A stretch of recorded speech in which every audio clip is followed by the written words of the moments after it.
زي 58 مليون نختماتات تسني كركبت كومون بارونتيو سلام كم يدخلوا زي خبركم تقاتلتين لو ما عن زبلنا حسر زبلوا قد السحبريتات نقركمي سامودات هم سيصنحوا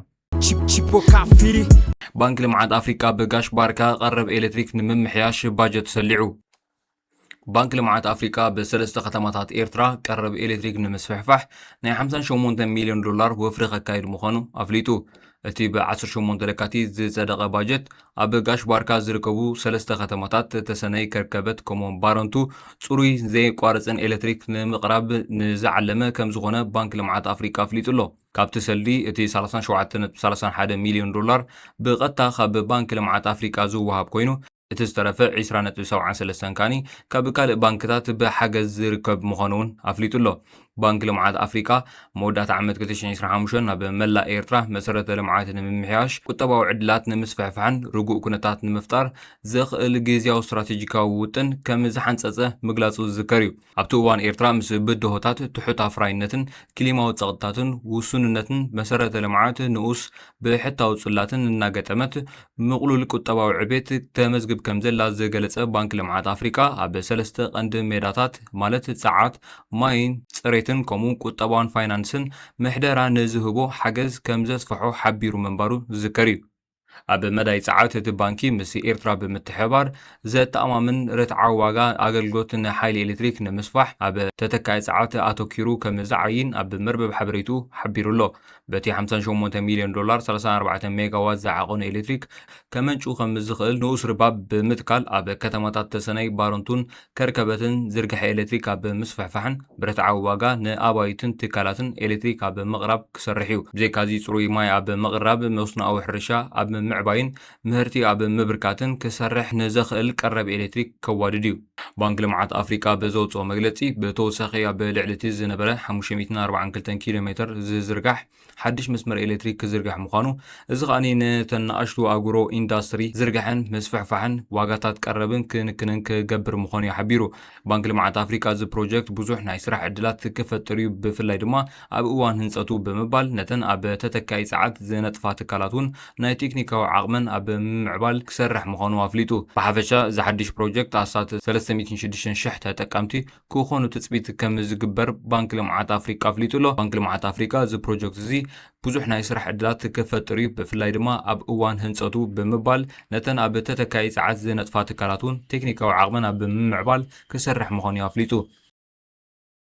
ናብ ቅላሕ ብሪታን ፕሬዚደንት ዶናልድ ትራምፕ ንምቕታል ናብ መንበሪኡ ዝኣተወ ዕጡቕ ዝምልከት እዩ። ኣብ ፍሎሪዳ ብዝርከብ ብጽኑዕ ዝሕሎ ቐጽሪ መንበሪ ቤት ፕሬዚደንት ኣሜሪካ ዶናልድ ትራምፕ ዝኣተወ ሰብ ብዝተኮሰሉ ጠያይ ተሃሪሙ ከም ዝተቐትለ ኣገልግሎት ጸጥታ ሓቢሩ ኣሎ። እቲ ብረትን ከምኡውን መትሓዚ ነዳድን ሒዙ ዝነበረ ወዲ ብኣባላት ጸጥታን ፖሊስን ደው ክብል ድሕሪ ዝተዋህቦ ትእዛዝ ብዘይምፍጻሙ ብዝተተኮሰሉ ጥይት ተቐቲሉ። እቲ ፍጻመ ብሰንበት ንግሆ ከባቢ ሰዓት 1 ፈረቓን ብኣቆጻጽራ ኤውሮጳ ፕሬዚደንት ኣሜሪካ ብዋሽንግተን ጋር ብዝነበረሉ እዩ ኣጋጢሙ ዘሎ። ጡርጡር ኦስቲን ቲ ማርቲን ዝተባሃለ ኮይኑ ካብ ኖርዝ ካሮላይና ዝመጸ ምዃኑ ስድርኡ ዳሃዩ ከም ዝጠፍአ ብሰንበት ንፖሊስ ሓቢሮም ምንባሮም እውን ተገሊጹ ኣሎ። ሰበስልጣን ሃገር እቲ ብረት ካበይ ገዚእዎ ዝብል ኣብ መርመራ ከም ዘለውን ገሊጾም ኣለዉ። ወሃቢ ቃል ኣገልግሎት ጸጥታ ኣንቶኒ ጉግል ኤልሚ ኣብ ኤክስ ኣብ ዝጸሓፎ ጽሑፍ ሎሚ ንግሆ ብዘይሕጋዊ መንገዲ ናብቲ ብጽኑዕ ዝሕሎ ቐጽሪ መንበሪ ፕሬዚደንት ኣሜሪካ ዶናልድ ትራምፕ ክኣቱ ምስ ተራእየ ከም ዝተተኮሰሉ ገሊጹ። እቲ ጡርጡር ብሰሜናዊ ኣፍ ደገ ናይቲ ገዛ ክኣቱ ከም ዝፈተነን ብረትን ከምኡውን መትሓዚ ነዳዲ ዝመስል ነገር ሒዙ ከም ዝነበረን እዩ ተሓቢሩ ዘሎ። ከም ዝፍለጥ ፕሬዚደንት ኣሜሪካ ዶናልድ ትራምፕ ዕላማ ናይ ሓያሎ ውዲታትን ፈተነ ቅትለታትን ኮይኑ ከም ዝጸንሐ ዝፍለጥ እዩ። ኣብ 2024 ኣብ ባትለር ፔንሲልቬንያ ኣብ ቅድሚ ህዝቢ ደው ኢሉ እንከሎ ኣብ እዝኑ ብጥይት ከም ዝተሃረመ በቲ ተኹሲ ሓደ ተዓዛቢ ክመወት እንከሎ ክልተ ድማ ከም ዝቆሰሉ ዝፍለጥ እዩ። እቲ ተኳሲ ወዲ 20 ዓመት ማቲዩ ክሩኩስ ብእንብኡ ብሓይልታት ጸጥታ ብጥይት ተሃሪሙ ከም ዝተቐትለን ንምንታይ ትስጉምቲ ከም ዝተወስደ ግን ክሳብ ሕጂ ዛጊት ዝተፈልጥ የለን። ድሕሪ ቁሩብ ኣዋርሕ እውን ወኪል ኣገልግሎት ጸጥታ ኣሜሪካ ኣብ ዌስት ፓልም ቢች ኣብ ዝርከብ ኢንተርናሽናል ክለብ ጎልፍ ፕሬዚደንት ዝፃወተሉ ወይ ብስሙ ዝፅዋዕ ኣብቲ ከባቢ ዝነበረ ቆፅልታት ሽጉጥ ከም ዝተረኣየን ብድሕሪኡ ራያን ራውት ዝተባሃለ ሰብ ክሃድም እኳ እንተፈተነ ከም ዝተሕዝን ዝፍለጥ እዩ። እቲ ወዲ 59 ዓመት ሰብኣይ ንፕሬዚደንት ክቐትል ፈቲኑ ተባሂሉ ንሙሉእ ዕድሚኡ ክእሰር ኣብ ፈለማ ናይ ዝወርሒ ተፈሪዱ እዩ። ናብ ቀላሕ ብሪታ ብሜክሲኮ እንታይ ጋጢሙ? ሜክሲኮ ትማል ሰንበት ከም ስትሪኦ ኣለኹም ብዝተፈላለዩ ናይ ግብረ ሽብራዊ ፍጻመታት ከተማ ትክንትኪያ ኮይና ውዒላ ናይዚ ምክንያት ካብ ሜክሲኮ ቀንዲ ተደላይ ላዕለዋይ ሓላፊ ናይቲ ሲኤንጂኤንጂ ዝተባህለ ጉጅለ ኣዘዋዋሪ ዕፀፋርስ ብፍሉይ ወታደራዊ ስርሒት ንመሓዙ ኣብ ዝተገብረ ስርሒት ከም ዝተቐትለ ሚኒስትሪ ምክልኻል ሃገር ኣፍሊጡ እቲ ኤልሞንቾ ተባሂሉ ዝፅዋዕ ኔምሲዮኣስ ጌሮ ትማል ሰንበት ኣብ መንጎ ኣባላት ጸጥታን ናይቲ ንሱ ዝመርሖ ጉጅለ ዕጡቃትን ኣብ ዝተገብረ ምልውዋጥ ተኽሲ ብጥኢት ብከቢድ ተሃሪሙ ናብ ርእሰ ከተማት ሃገር ናብ ዝርከብ ሆስፒታል እናተወስዶ ከሎ እዩ ኣብ መንገዲ ሂወቱ ሓሊፉ በቲ ኣብ ከተማ ሳፓልማ ዝተኻየደ ስርሒት ካልኦት 4 ኣባላት ሲኤምጂ እውን ከም ዝተቐትሉ እዩ ተገሊጹ እቲ ስርሒት ንክካየድ ኣሜሪካ ንሜክሲኮ ሓበሬታ ከም ዝሃበታ እቲ ዝወፅእ ሓበሬታ እውን የረድእ ኣባላት ሲኤንጂ ሕነሞት ሓላፊኦም ንምፍዳይ ኣብ 8 ግዛኣታት እቲ ሃገር መካየን ብምቅጻል መንገዲ ምዕጻው ሓይልታት ጸጥታ ብምቕታል ተቃውሞም ኣስሚዖም መንግስቲ ኣሜሪካ ዜጋታቱ ኣብ ዞባታት ጄሌስኮ ታሙሊፓስ ኣብ ምንቅስቓሳቶም ጥንቃቐ ክገብሩ መግለፂ ውፅኢ ኣሎ ፕረዚደንት ሜክሲኮን ድሕሪ ፍጻመ ህዝቢ ንኽረጋጋእ ተማሕፂና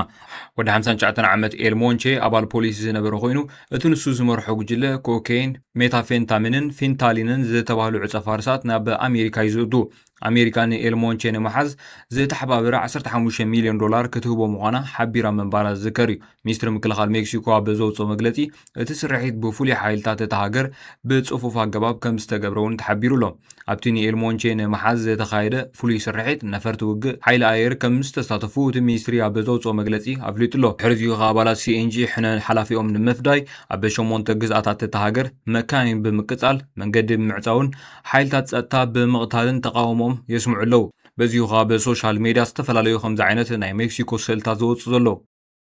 መንግስቲ ሱዳን ዩጋንዳ ንመራሒ ዳዕመት ሰሪዕ ኣብ ሃገራ ምእንጋዳ ብምኹናን ነትርክብ ጸርፊ ንሰብኣውነት ክብል ገሊጹ ኣሎ ሚኒስትሪ ጉዳያት ወጻኢ ሱዳን ነቶም ሓይልታት መጠን ሰፊሕ ግፍዒ ከም ዝፈጸሙ ዝኽሰሱ ኣዛዚ ዳዕመት ሰሪዕ መሐመድ ሐምዳን ዳጋሎ ኣብ ሃገሩ ብምቕባሉ ሃገራዊ ሕጊ ከም ዝጣሓሰ ገሊጹ ፕሬዚደንት ዩጋንዳ ዮወሪ ሙሴቬኒ በዓርቢ ንመሐመድ ሐምዳን ዳጋሎ ሕሜቲ ኣብ ኢንተበ ብዝርከብ ቤተ መንግስቱ ረኺቡ ከም ዘዘራረቦ ይሓቢሩ عدد حميتي أبو أمبر لولاو بيت مخري سودان مالك أجار بعصر سلسلة كتيت نابو يوغندا تقوعيزو مثل بريزيدنت موسيفيني نزنا برو ركب سعيبو زمتسعيو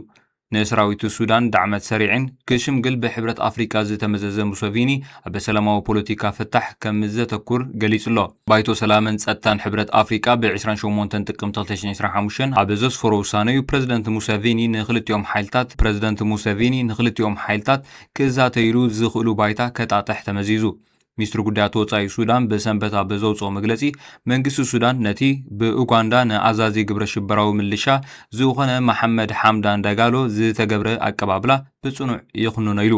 እቲ መግለፂ ቀፂሉ ኣብ መንጎ ፕረዚደንት ዩጋንዳ ኣዛዚ ዳዕመት ሰሪዕን ዝተኻየደ ርክብ ብምኹናን ንህዝቢ ሱዳን ምፅራፍ ምዃኑ ብሓፈሻ ቅድሚ ሕጂ ተራእዩ ዘይፈልጥ ንሰብኣውነት ዝፀርፍ ስጉምቲ እዩ ኢሉ ኣሎ ሎማዓን ዝብልናዮ መደብ ዝመስል ነይሩ ክሳብ ዝቕፅል ሰላም